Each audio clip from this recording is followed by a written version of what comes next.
Assalamualaikum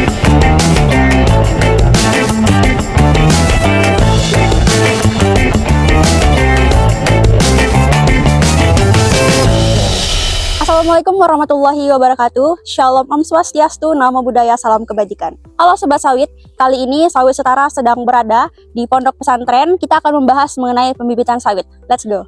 Halo Sobat Sawit, tahukah kamu pembibitan Apkasindo Pondok Pesantren Teknologi Riau diresmikan oleh Wakil Presiden Indonesia Kiai Haji Ma'ruf Amin, Santipreneur berbasis sawit. Kegiatan ini meliputi panen perdana pembibitan sawit, penanaman kecambah sawit hibrid, serta pengenalan teknologi pabrik minyak kelapa merah untuk kemandirian ekonomi pesantren.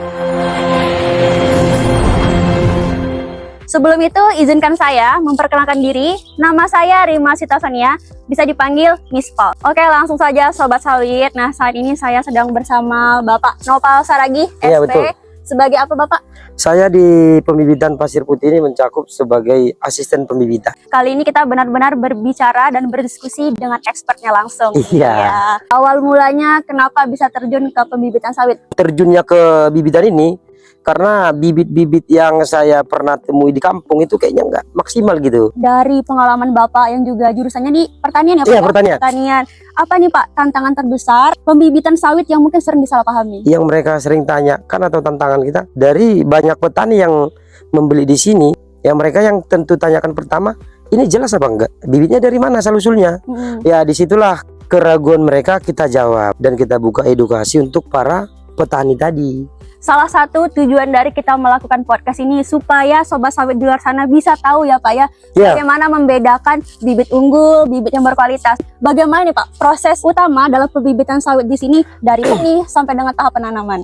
Kita yang utama itu adalah perawatan. Dengan catatan, kalaupun bibitnya unggul, kalau memang kita tidak rawat, tidak maksimal. Kita di sini kita ada 5. Yang pertama di sini ada dari Sriwijaya dari PT Sampurnagro ya, yang sekarang berganti.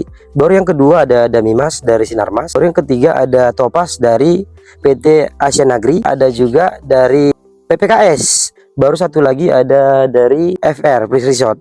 Nah, bagaimana nih Pak untuk pemilihan standar bibit unggul di sini Pak? Kita di sini ya mulai dari PN pun kita udah seleksi mana yang bibit Afir, contoh daun kurma katanya. Baru ada juga albino, ada erek, giant. Dan di sini juga pas pemindahan kita udah seleksi. Kita udah pilih benar-benar memang bibit yang bagus, kita pindah ke MN, main nursery. Di main nursery pun itu nanti ada tahap pemilihan lagi. Setelah 2 bulan kita melakukan itu namanya sortir. Berarti ada tahapan masih Ada tahapan lagi. Ya? Jadi kita sortir lagi mana yang layak, itu yang kita jual. Pastinya di sini memastikan bahwa bibit yang sudah diberikan kepada petani kelapa sawit benar-benar sudah berkualitas ya Pak ya. Sudah berkualitas. Nah, jadi Sobat Sawit di luar sana jangan lupa nih kalau mau beli bibit sawit kemana Pak? Ke pembibitan Apkasindo. Oke. Dari proses yang panjang tadi nih Pak, bagaimana menjaga kualitas bibit tetap konsisten? Kita yang paling perlu itu di perawatan juga sih. Perawatan ya Pak ya. Jangan nanti bibit itu udah unggul dari balai benih, tahu-taunya nyampe di sini gak unggul. Contoh tadi karena nggak kita rawat, jadi pertumbuhannya kerdil, tidak maksimal. Jadi semua itu kembali ke perawatan. Kalau seperti yang disampaikan atasan ya, merawat itu siapa saja bisa. Tapi pada umumnya intinya di penjualan.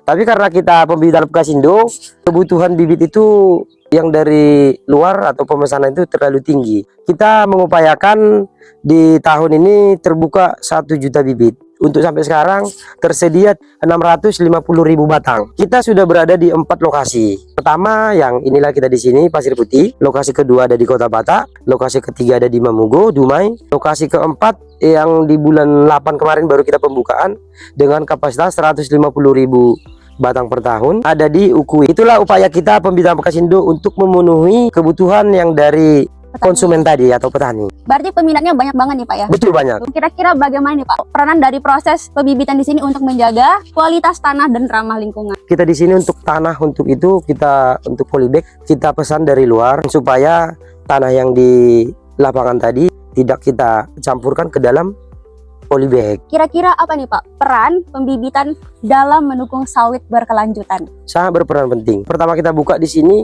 petani itu masih banyak yang kurang mengetahui apa sih manfaat bibit yang berkualitas. Sekarang ini petani sudah banyak mungkin teredukasi dari yang lain. Jadi kenapa saya sampaikan seperti itu? Karena di tempat kita ini kita melayani pembelian 2 batang, 3 batang.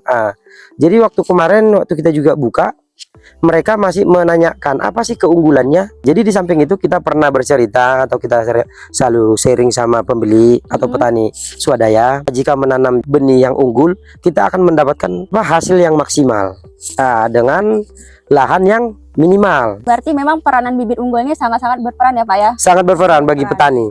Untuk jumlah bibit sekarang ini berapa totalnya Pak? Untuk sekarang kita ada di 83.000, itu ada beberapa varietas. Kita ada 5 balai benih, tapi yang di 83.000 ini mencakup ada Damimas, ada PPKS. PPKS ini ada 2 jenis. Yang kita di sini PPKS 540 sama PPKS 239. Baru Damimas di angka 22.000. Dan Miss, ini Damimas juga, ini saya katakan di awal tadi, ini sudah di booking KUD. Yang 20.000 yang siap salur ini udah langsung di booking KUD. Tapi di kemarin umur 5 bulan KUD udah kontrak. Baru yang di 239 itu ada 34.000. Ini mulai dari nol atau dari dalam arti mereka request. Bisa nggak kita pesan seperti ini? Bisa nggak ini? Jadi mereka kemarin request atau pesan bibit dari PPKS 2 jenisnya varietas 239. Itu sekitar 34.000. Dan sekarang yang di belakang kita ini, yang persis ini dari PPKS juga. Bibitnya varietas 540. Tapi untuk sekarang ini umur jalan 4 bulan, belum ada siang Minang.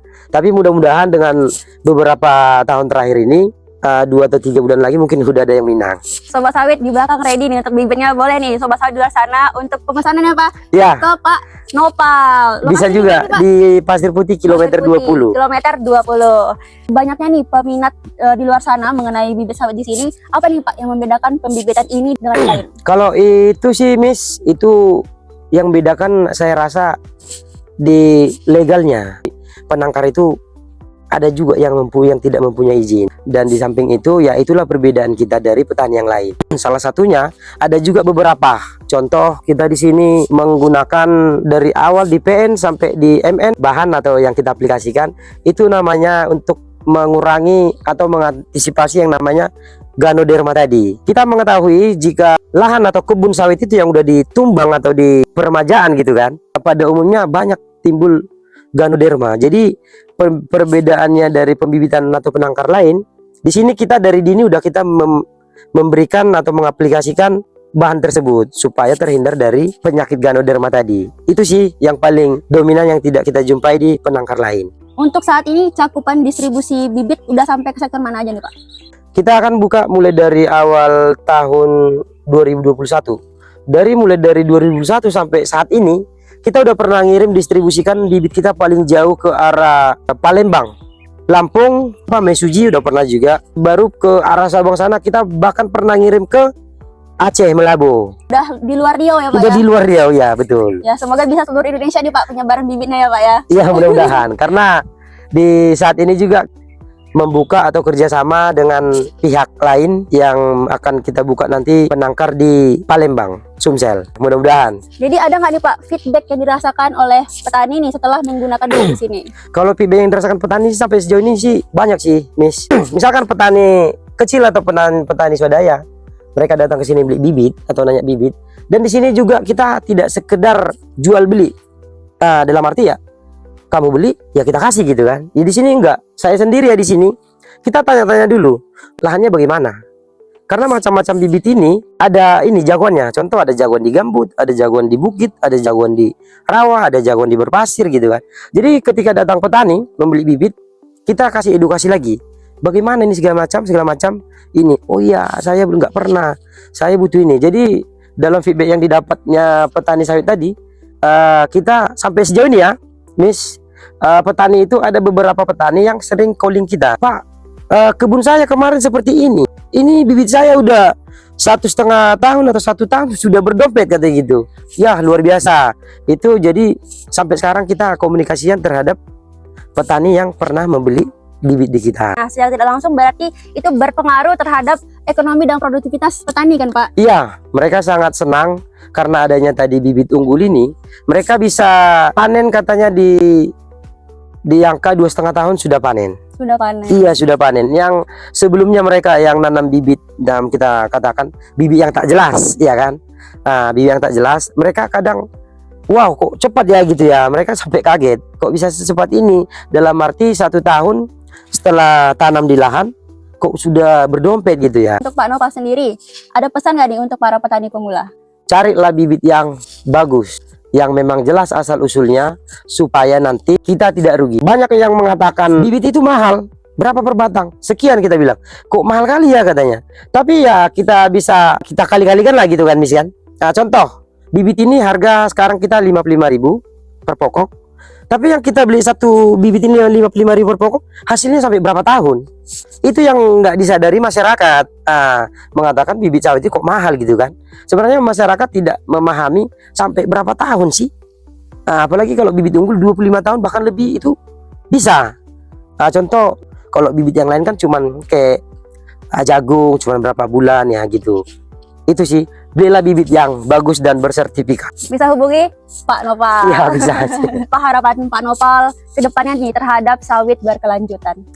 Kembalilah kita tanamlah bibit yang jelas asal usulnya, yang bersertifikat, berlabel biru dari Dinas Perkebunan, supaya nanti hasil panen kita baik dan memuaskan. Oke, begitu ya Sobat Sawit. Memang kita benar-benar harus memilah ya bagaimana untuk bibit unggul itu sendiri ya Pak ya. Kira-kira nih apa untuk closing statement dari Pak Nopal? Petani atau untuk petani sawit ya seperti tadi Miss, tanamlah bibit yang berkualitas, berlabel biru, bersertifikat dari Dinas Pertanian dan Dinas Perkebunan. Kita sudah di penghujung podcast. Luar biasa sekali ya, saya sebagai Miss Pam mendapatkan kesempatan untuk bisa berbincang-bincang dengan expertnya di pembibitan sawit Pak Nopal. Terima kasih banyak nih Pak untuk waktu dan kesempatannya. Nah, jadi bagi para sobat sawit di luar sana ya, boleh banget nih untuk menghubungi Pak Nopal untuk mendapatkan bibit sawit yang berkualitas. Terima kasih banyak kepada sobat sawit di luar sana karena sudah menonton podcast kita kali ini. Saya sebagai Miss Pam, mohon maaf apabila ada kesalahan. Saya akhiri dengan wassalamualaikum warahmatullahi wabarakatuh. Salam setara.